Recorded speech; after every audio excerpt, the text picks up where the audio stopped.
আমার একটা রিসোর্ট আছে। এই রিসোর্টটা হচ্ছে ডেইলি আমার ২ থেকে ৩ লক্ষ টাকা ইনকাম হয়। ৭১ ফুট কৃষ্ণমূর্তি, ৮১ ফুট রামমূর্তি নির্মাণের ঘোষণা আর কোটি কোটি টাকার প্রকল্প, এসব নিয়েই আলোচনা এসেছিলেন হরিদাস চন্দ্র তরুণ দাস। তবে এবার সেই আলোচিত হরিদাস ওরফে তৌহিদ ইসলাম অস্ত্র পাচার ও প্রতারণার মামলায় সিআইডির হাতে গ্রেফতার হয়েছেন। সিআইডি জানিয়েছে, গাইবান্ধার পলাশ বাড়ি দরিদ্র পরিবারে জন্ম হরিদাসের। স্থানীয়দের দাবি, পঞ্চম শ্রেণীর পরই পড়াশোনা ছেড়ে তিনি ভারতে চলে যান। প্রায় ৯ বছর সেখানে থাকার পর দেশে ফিরে ঢাকায় এসি মেকানিক, পুরনো এসির ব্যবসা এবং পরে সবজি বিক্রির কাজও করেন।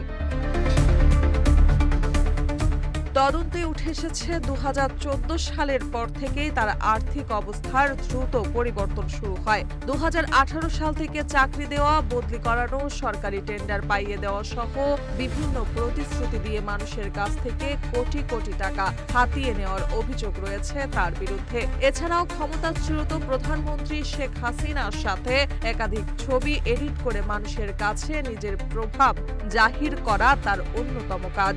২০১৯ সালে ধর্মান্তিক হয়ে নাম পরিবর্তন করে রাখেন তাওহিদ ইসলাম।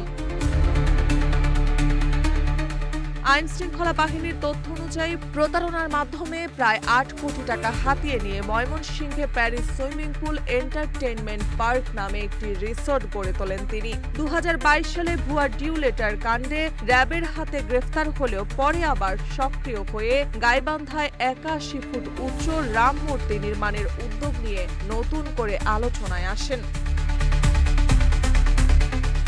সিআইডির দাবি, গত ১.৫ বছরে তার ব্যাংক ও মোবাইল ব্যাংকিং হিসাব ৯ কোটি ৩৫ লাখ টাকা লেনদেনের তথ্য পাওয়া গেছে, যার বৈধ কোনো উৎস মেলেনি।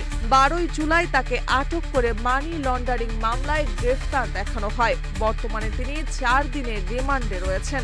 সিআইডি বলছে, কোটি কোটি টাকার এই অর্থের প্রকৃত উৎস এবং প্রতারণার পুরো নেটওয়ার্ক খতিয়ে দেখা হচ্ছে।